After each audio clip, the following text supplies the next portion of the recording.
Coucou, j'espère que tu vas bien et que tu es prêt pour ce 3e épisode de la petite chronique de l'aquarelliste. Aujourd'hui, je te propose un tuto. Bah ouais, mais des tutos, il y en a plein la toile. Pourquoi il viendrait faire le mien plutôt que celui de quelqu'un d'autre? Le syndrome de l'imposteur. Tiens, toi tu vois toi, c'est par là. Allez, salut, casse-toi. Voilà, maintenant qu'on s'est débarrassé de ça, ce que je te propose aujourd'hui, c'est de faire un tuto qui te décomplexe quand tu n'as pas pris tes pinceaux depuis très longtemps et que tu as cette petite trouille, tu sais, cette petite angoisse, le petit truc qui dit « je sais plus comment je vais faire, oh là là, je vais pas y arriver ». Pourquoi j'ai eu envie de faire ça? Parce que pour le dernier challenge que j'ai organisé, je m'étais mis en tête de faire une aurore boréale en me disant « allez, on y va tranquille, je vais y arriver, c'est facile, 1h30, c'est plié, je te fais ça à l'aide ». Pas du tout, ça s'est pas du tout passé comme prévu. J'ai fait plein d'essais, j'ai fait plein de crash d'ailleurs. Tu peux trouver l'historique de ce crash dans les réels de mon compte Insta. Et il y a eu une phase qui a été révélatrice. Je te montre quand même une ou deux de ces étapes pas terribles. Il y a eu ça qui me plaisait pas, parce qu'on t'a pas demandé de faire un zèbre, on t'a demandé de faire une aurore boréale. Il y a eu le rideau aussi. Je n'étais pas venue pour faire des rideaux. Il y a eu ça. Et ça, c'est ce qu'on va apprendre à faire aujourd'hui. C'est un sujet qui ne se réalise pas en une fois. Pourquoi? Parce qu'il va falloir laisser sécher entre chaque couche. Donc ça veut dire que ça va prendre un peu de temps. En revanche, moi je recommande vraiment, quand tu coinces sur un paysage, quand tu coinces sur un sujet, d'épurer au maximum et de passer par cette phase. Et pourquoi donc, ma brave dame? Mais parce que ça aide à capter l'essence du sujet. Donc, je te propose une activité zen. Alors, je te propose un thé, une petite musique d'ambiance, peut-être même une petite méditation avant, voire une méditation pendant. Et c'est parti, on y va. Peut-être même tu peux te faire couler un bain entre deux couches. Pas mal. Voilà, alors comme je te l'ai dit, aujourd'hui on va apprendre à faire ça.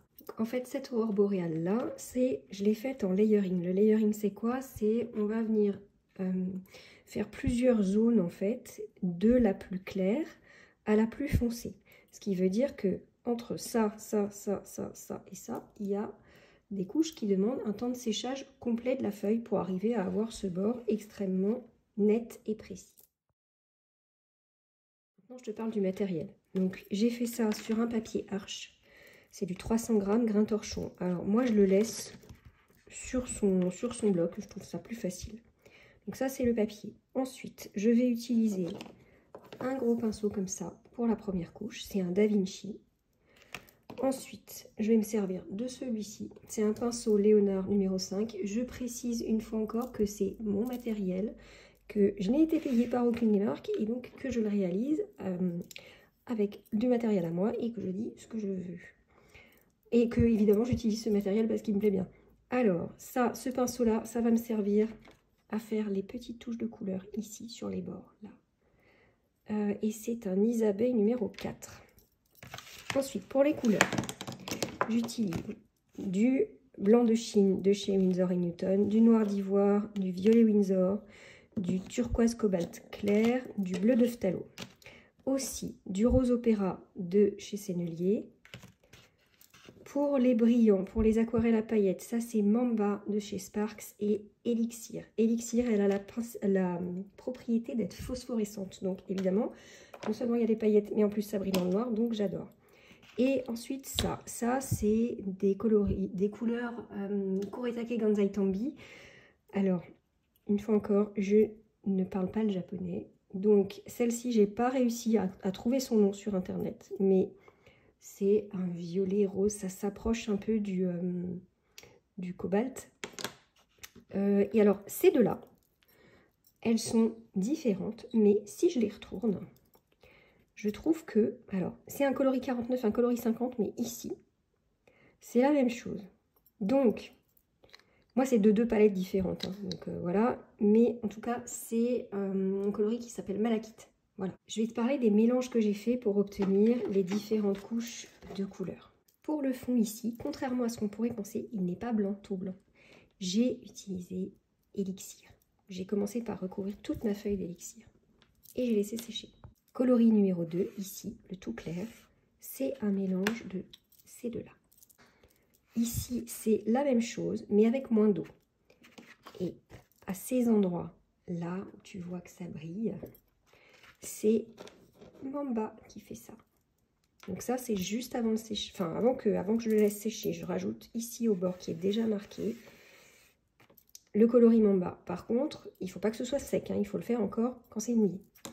Ici ensuite, c'est du bleu de phthalo et du violet Windsor. Et la dernière couche, c'est mon mélange préféré. Ça veut dire que c'est ces trois-là. Et je vais me servir du blanc pour faire les auréoles des grandes étoiles. Et ici, on le voit peut-être quand même. Voilà, ça brille. Donc, autour, enfin, quand je fais l'auréole, je pose ma goutte de blanc et je pose ma goutte d'élixir. J'ai oublié de dire que j'allais aussi me servir de ça. Ça, c'est l'encre blanche du franc-bourgeois. Je fais le franc-bourgeois que j'utilise pour faire les grandes étoiles. Voilà. Alors, là, je vais préparer ma première couche. Quand on utilise une aquarelle comme celle-là à paillettes, ce qu'il faut, c'est réactiver la couleur. Donc là, je prends ma pipette, je mets une petite goutte et je vais attendre 2-3 minutes que tout ça se réhydrate. Alors ça, c'est du détail, hein. Si tu ne l'as pas, celle-là, tu peux très bien décider de laisser ta feuille de papier blanc sur le dessous. Mais il est important, en tout cas pour ça, que la première couche soit blanche. Et là, j'attends que ça sèche complètement. Donc les adeptes du sèche-cheveux peuvent se servir du sèche-cheveux. Moi, je l'ai déjà dit, je le répète, c'est pas un truc qui me plaît, c'est un truc que je maîtrise pas. Donc je préfère laisser sécher et en même temps, ça m'apprend la patience. En attendant que ça sèche, je vais préparer la première couche. Donc là, on va avoir besoin de beaucoup d'eau. Mais je vais préparer ma couleur. Donc je prends celle-là et celle-là. Je mélange. Alors moi, je te recommande quand même de faire ton petit échantillon de couleur avant, hein. Tu fais tes essais. Là, c'est trop vert, donc je rajoute un peu de celle-ci. Et je vais même rajouter un tout petit peu de turquoise cobalt clair. Je le mets à côté. Voilà, là c'est pas mal. Donc comme j'ai envie que ce soit très clair, je le prends, je le mets dans le godet d'à côté et je vais rajouter de l'eau. J'ai pris un petit morceau de papier, c'est un vieux papier, hein, c'est un loupé, je me sers souvent des dos. Alors, là ça donne ça. Ok, c'est pas mal, ça me va, c'est vraiment tout au clair. Je rappelle que ce qu'on essaye de faire, c'est ça. On est pas mal. Okay. Si je prends à côté, je vais vérifier que la couleur ait assez d'intensité déjà pour la suite. Voyons ce que ça donne. Ça pourrait être un peu plus, donc ça veut dire que hop, je reprends mes couleurs et j'en rajoute. Et j'essaye. Voilà, là c'est bon, là ça me va. Mon papier est sec, comment je le sais? Je passe ma main ici. Si c'est encore frais et humide, c'est pas bon. Là, il est tout sec, pas de problème.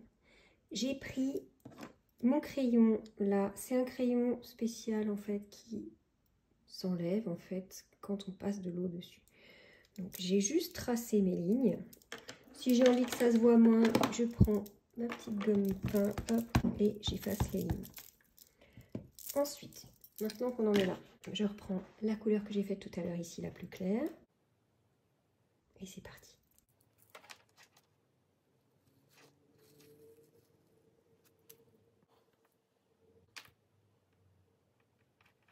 Regarde. Regarde comme ça brille de ouf.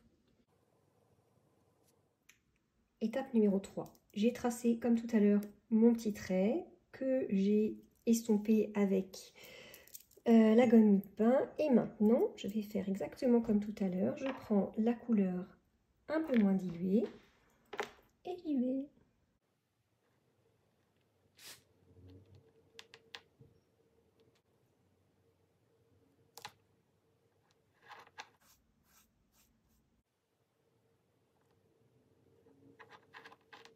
Avant que ça sèche, je prends mon pinceau plus fin. Dessus, je mets un petit peu de rose opéra et je viens faire des toutes petites touches comme ça. Pour Pourquoi aussi je te propose cet exercice? C'est vraiment pour t'inviter à jouer avec tes couleurs, à ne pas avoir peur de les mélanger pour essayer, à ne pas avoir peur que le résultat ne soit pas exactement parfait. Hein, moi, celle que je suis en train de faire, elle n'est pas exactement comme je la voudrais, mais c'est pas grave, je fais ça pour me détendre. Et aussi pour que tu joues avec la feuille, que tu vois ce que ça donne quand la couleur elle descend, tout ça. Moi, je trouve ça juste hyper relaxant. Profite. Mon jus qui est là est prêt. Ce que je vais faire, c'est que comme on va faire cette couche-là, ici, il y a des petits reflets que j'ai fait avec Mamba.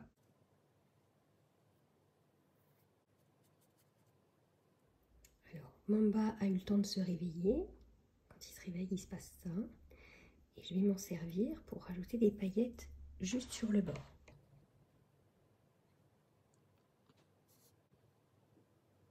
Et là, ce qui est intéressant, c'est de faire ça.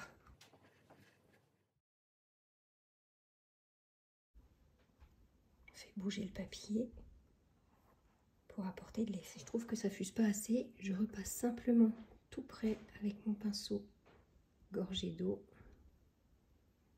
pour encourager la couleur à fuser.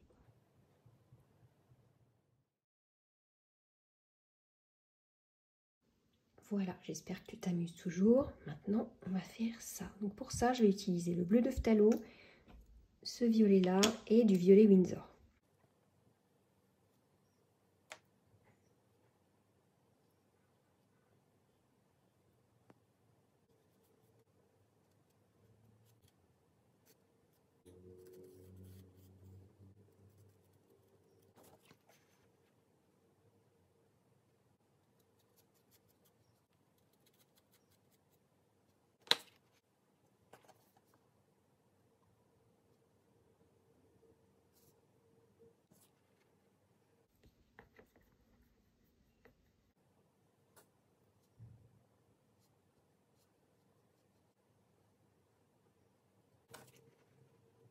Et regarde là, avec juste quelques touches de couleur et juste en bougeant mon papier, il y a déjà des super belles fusions.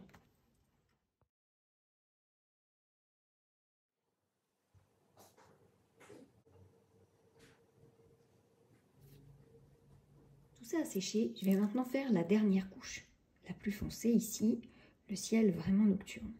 Pour faire cette partie-là, je vais utiliser mon mélange préféré qui est noir d'ivoire, bleu de phthalo et violet Winsor. Donc ça fait vraiment quelque chose de très dense qui est là. Et dedans, je vais mettre des touches de blanc. Voilà.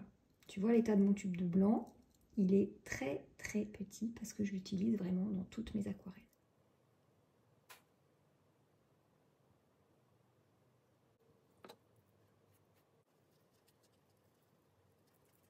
Et la clé pour faire un ciel étoilé, c'est le geste, c'est le mouvement.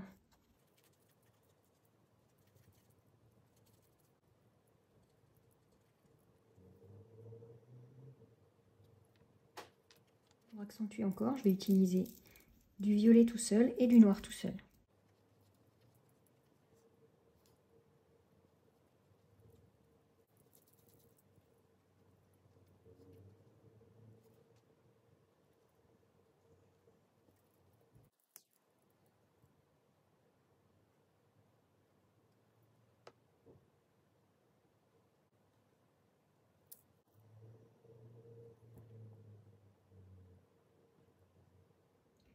C'est tout beau, c'est tout sec. Maintenant, qu'est-ce qu'on fait? On va placer les étoiles. Les grandes étoiles d'abord. Alors moi, j'utilise ça. C'est de l'encre blanche de chez Lefranc-Bourgeois. Je secoue toujours un petit peu avant et j'utilise cet outil-là. Alors c'est un outil normalement pour décorer les ongles, mais moi je m'en sers pour placer mes étoiles. J'ai mis un peu d'encre dans ma palette et je vais tremper, alors plutôt le petit côté, directement dedans. Et là où j'ai fait des halos blancs, je positionne mes étoiles.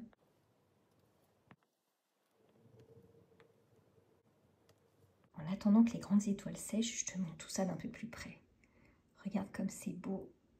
Ici, les fusions que le blanc peut faire sur la couleur foncée. C'est pour ça que moi, j'adore utiliser le blanc, surtout sur les couleurs sombres. Ça a eu le temps de sécher encore une fois. Donc maintenant, ce que je veux faire, c'est les petites étoiles. C'est-à-dire ça, les projections. Pour faire ça, je me sers tout simplement d'une vieille brosse à dents, toujours de l'encre blanche. Alors, par contre, j'en veux que là où c'est sombre. Donc, je prends une feuille, je cache, je mets sur ma brosse à dents et je fais les splashes. Truc de dingue, c'est déjà fini. J'espère que ça t'a plu, j'espère que ça t'a amusé, que tu t'es décomplexé du pinceau, que ça t'aidera pour tes aquarelles futures. N'hésite pas à venir me montrer, n'hésite pas à venir me dire. Et puis moi, je te dis à tout bientôt. Des bisous, salut, salut!